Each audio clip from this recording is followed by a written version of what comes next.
Today, we'll examine the development of Adobe. The majority of us are aware of the brand Adobe, although some individuals might believe they overcharge for sure of their items and that there are better alternatives. This has never been the case.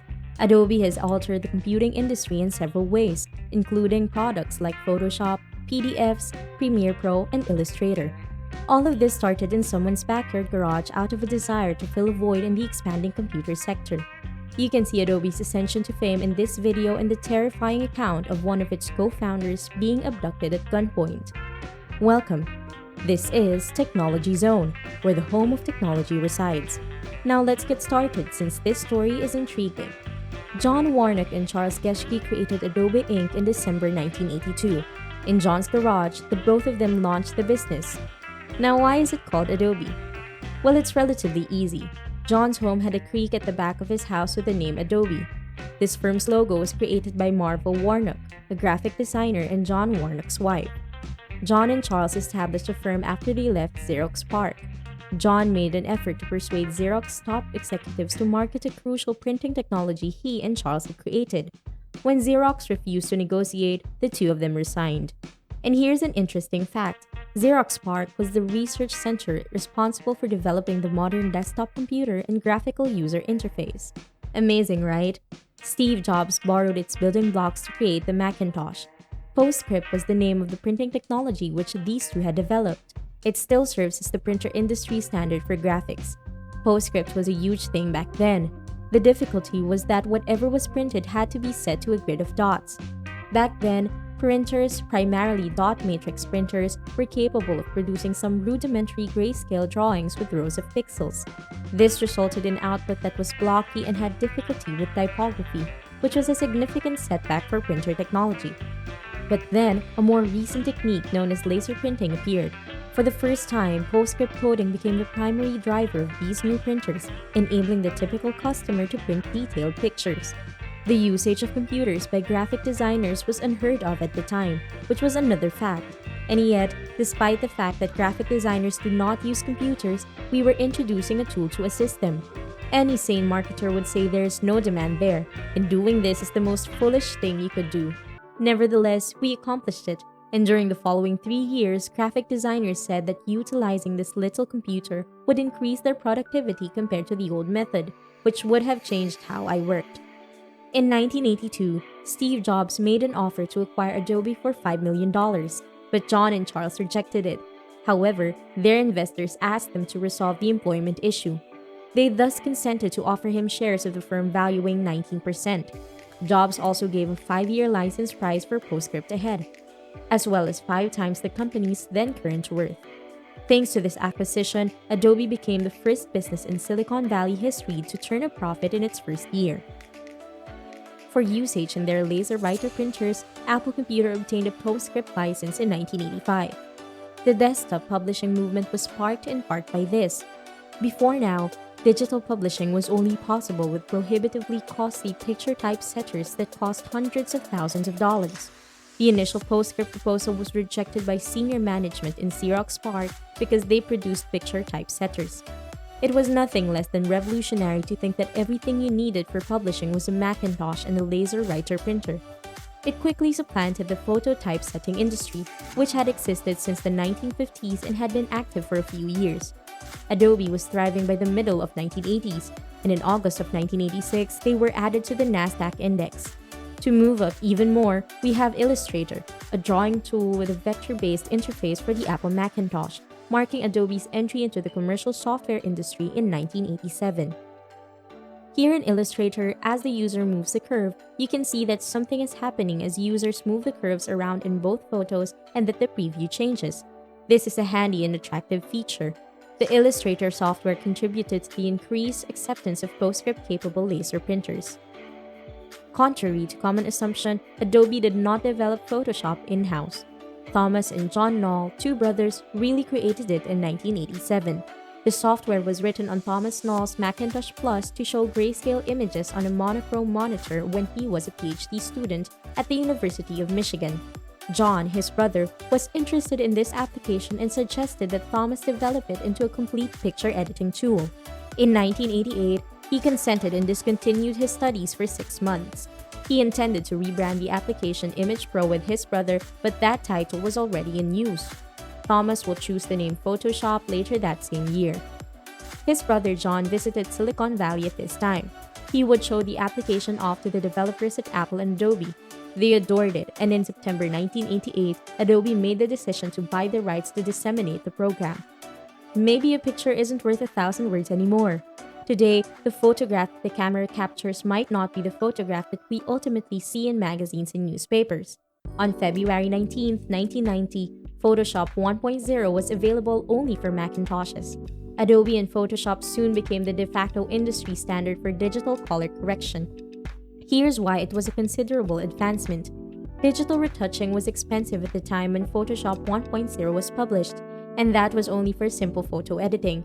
In 1990, the cost of the Photoshop program for the Macintosh was $895, and it allowed for unlimited editing. This was unquestionably a breakthrough in digital imaging.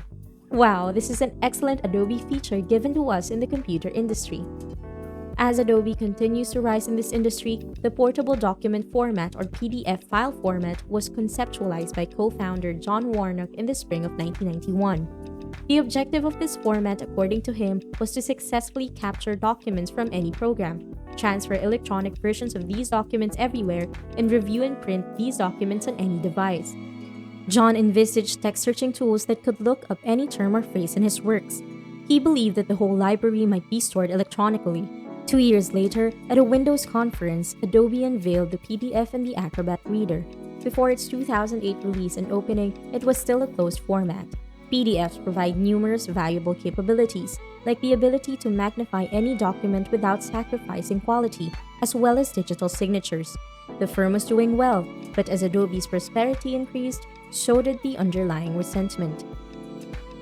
Charles came to work on May 26, 1992 and drove into the Adobe parking lot in Mountain View, California. Two guys appeared out of nowhere and took him hostage while pointing a gun at him. The abductors said they would blow up his house and the kidnappers would hurt his family.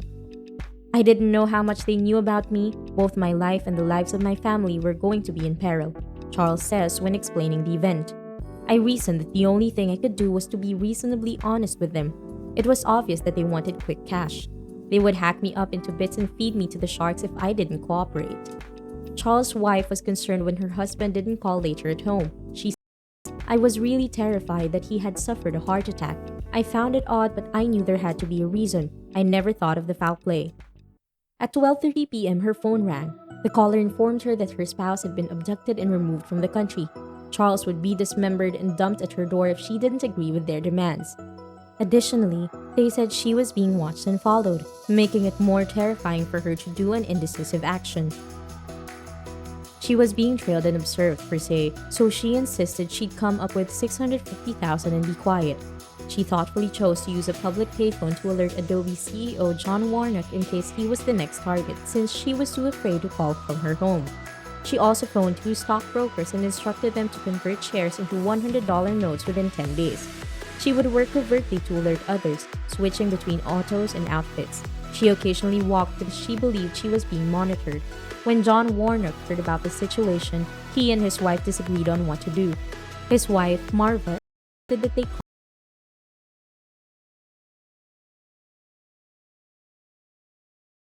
to being close friends, John and Charles had been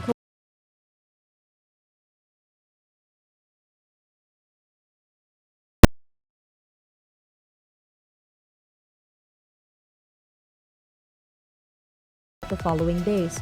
After 4 exhausting days of working and talking with the families, the FBI finally had a strategy. Kathy, the daughter of Charles, would bargain with the captivators. She intended to transport the cash to them while wearing a wire and a bulletproof vest. The whole journey, an FBI agent was hidden at the back of the car, sent information to officers in covert vehicles, and the daughter continued to sob while on the way.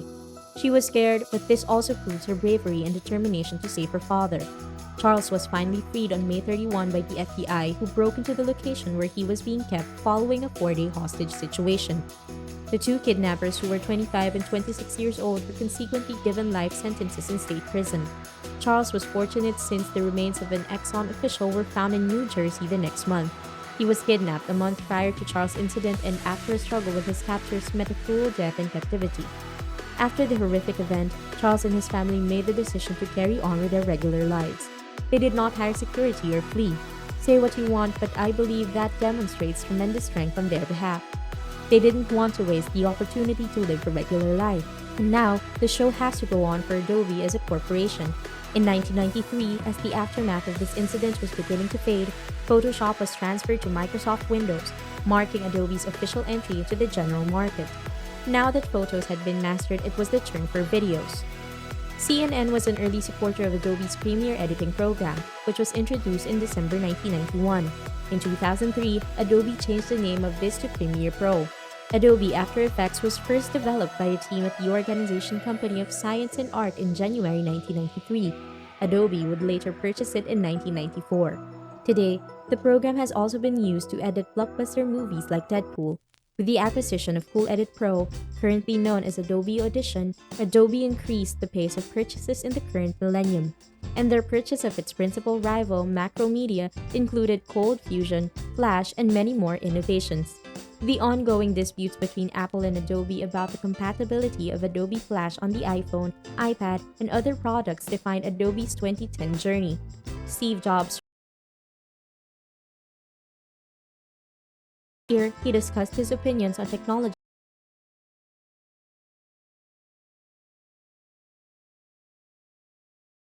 subpar performance on mobile devices,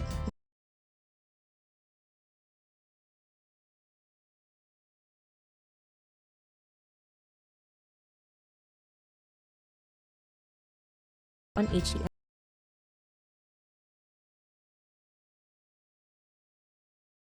in the exposure of 40 million pieces of credit card data, a severe strain on the company's reputation. Nevertheless, from 1995 to 2013, 14 rated Adobe as, quote, an amazing place to work. In October of 2018, Adobe officially rebranded from Adobe Systems Incorporated to Adobe Inc. In 2019, the firm formally began its push onto mobile devices by launching Photoshop, Illustrator, and Rush for iPad.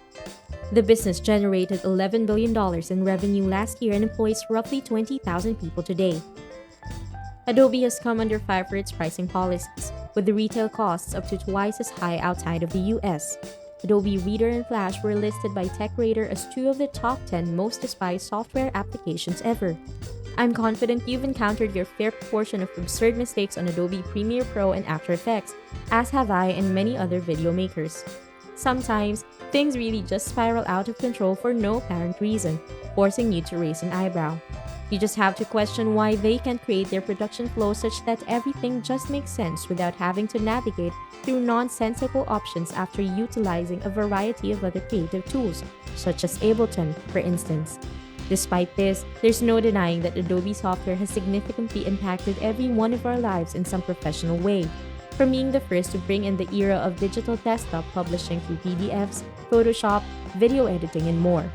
Charles was awarded the 2008 National Medal of Technology in 2009, and he and John shared the Marconi Prize in 2010. The highest recognition for contributions to information science and communications is the Marconi Award.